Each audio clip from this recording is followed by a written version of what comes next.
Hi children, hope all are safe at home. Welcome to our mathematics class. Today we are going to deal with chapter 8 quadrilaterals. Okay, so everybody knows what is meant by a quadrilateral. What is meant by a quadrilateral? A quadrilateral is a plane figure bounded by 4 lines, isn't it? So what is meant by a quadrilateral? A quadrilateral is a plane figure bounded by 4 lines. Okay. So what are the shapes of quadrilateral we are seeing around us? Lot of things we are seeing, isn't it? Blackboard, our notebook, the roof, all that it will be the shape of a quadrilateral. Okay. So suppose this is a quadrilateral. This is the shape of a quadrilateral. Okay. So it has 4 sides. What are the 4 sides? Suppose if I am giving A, B, C, D like that means we will say the sides A, B, B, C, C, D and A, D. So a quadrilateral has 4 sides, 4 angles. What are the 4 angles here? Angle A, angle B, angle C and angle D. And 4 vertices. 4 vertices. What are the 4 vertices? A, B, C and D. So in last year we studied different types of quadrilateral, isn't it? So in this lesson also we are going to deal with the different types of quadrilateral. Mainly we are concentrating on parallelograms. Then properties of parallelogram, some theorems based on parallelograms we are learning. After that we are learning the midpoint theorem. These are the main concept in our lesson, quadrilateral lesson. Okay. So let us see what are the properties or what are the first, before going to properties, first let us see what are the different types of quadrilateral. So last year itself you studied. What are the different types of quadrilaterals? Yes, very good. Square, rectangle, rhombus, trapezium, kite, isn't it? Parallelogram, all that are different types of quadrilateral. Okay, so different types of quadrilateral and its properties last year itself you studied. Here we are concentrating mainly on parallelograms. So first I will say what is meant by a parallelogram. So what is meant by a parallelogram? A parallelogram is also a quadrilateral. What are the properties of a parallelogram? The opposite sides are equal and parallel. So a quadrilateral is said to be a parallelogram if its opposite sides are equal and parallel. Okay. So what about the opposite angles? Do you know? Opposite angles are equal in a parallelogram. That everything we studied last year. Okay. So opposite angles are equal, opposite sides are equal and parallel, and the diagonal bisect each other. What is meant by a diagonal of a polygon? The line segment joining two non-consecutive vertices of a polygon, we call that as a diagonal. Okay, so here quadrilateral or a parallelogram ABCD, we will have 4 vertices. So non-consecutives are AC and BD, isn't it? So the line segment joining AC and BD are called two diagonals of this parallelogram. So in a parallelogram, the diagonal bisect each other. Okay. So what are the properties we studied here? First one, opposite sides are equal and parallel.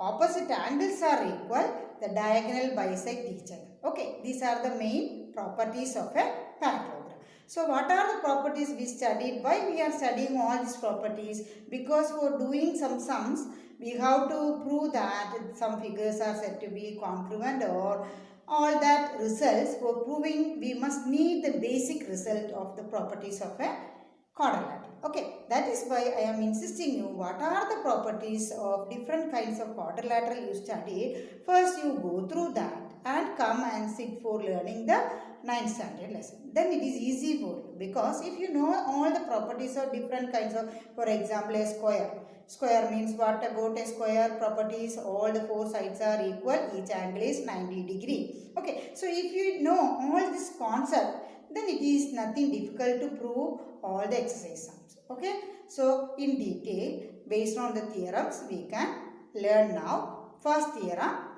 theorem 8.1. Okay, so let us see how to do the theorem and how to prove that theorem. Okay.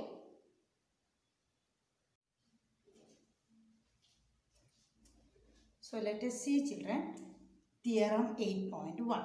Okay, so the statement of the theorem says that a diagonal of a parallelogram divides it into two congruent triangles. What is the statement of the theorem?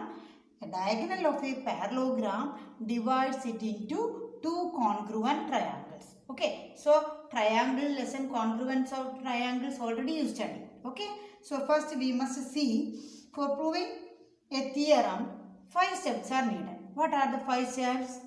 Diagram, given, to prove, construction and proof. Okay, so first before going that, I am drawing the diagram of a parallelogram. So ABCD is a parallelogram. Okay, what is given? The diagonal of the parallelogram divides it into two congruent triangles. So I am drawing a diagonal AC. So this is the diagram for proving this theorem. Okay. After that, given. What is given? What is given? Very good. ABCD is a parallelogram. Parallelogram. So in parallelogram next and all, I will write the short form, this one. Okay, this symbol comes means you must read this as parallelogram because this is the short form of writing parallelogram. So ABCD is a parallelogram, AC is its diagonal. These are the two values given in this data. Okay, given. To prove, what we have to prove? Diagonal divides the parallelogram into two congruent triangles. So what are the two triangles you are seeing in this diagram? Triangle ABC and triangle ADC, isn't it? So what we have to prove means we have to prove that these two triangles are congruent. So how will you write? Triangle ABC is congruent to triangle ADC. Okay. So first diagram, then given, to prove. Construction. Here we are not doing any extra construction. Already AC diagonal they are given, that only we joined. Okay. So don't want to write the construction again because in the given itself we written AC is the diagonal and also the diagram also we already drawn. Proof.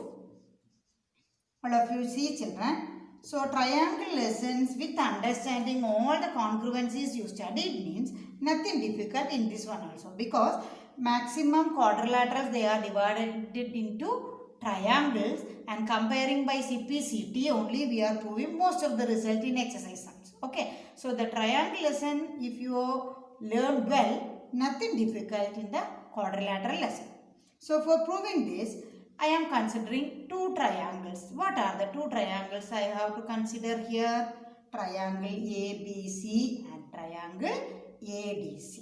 Okay, children. So write, consider triangle ABC and triangle ADC. So using these two triangles only we are going to prove the result. Okay. So see that triangle ABC and triangle ADC I am considering. Before that, I am asking one question to you. Okay. AB parallel to CD because ABCD is a parallelogram. So we know very well AB and CD are equal. BC and AD are equal because it is a parallelogram. Opposite sides are equal and parallel. Okay. So ABCD, I am considering triangle ABC and triangle ADC. What are the two sides? I can write it is equal. Very good. AB equal to this, isn't it? So first you write AB equal to DC. What is the reason, children? Because opposite sides of a parallelogram. Opposite sides of a parallelogram are equal. That is the reason AB equal to DC. Next you see AB and CD are two parallel sides and AC is acting as a transversal. So lines and angle you studied about transversal, isn't it? So what is meant by a transversal? A transversal is a straight line cutting two or more parallel lines. Here our parallel lines are AB and CD. So AC is a transversal cutting these two parallel lines.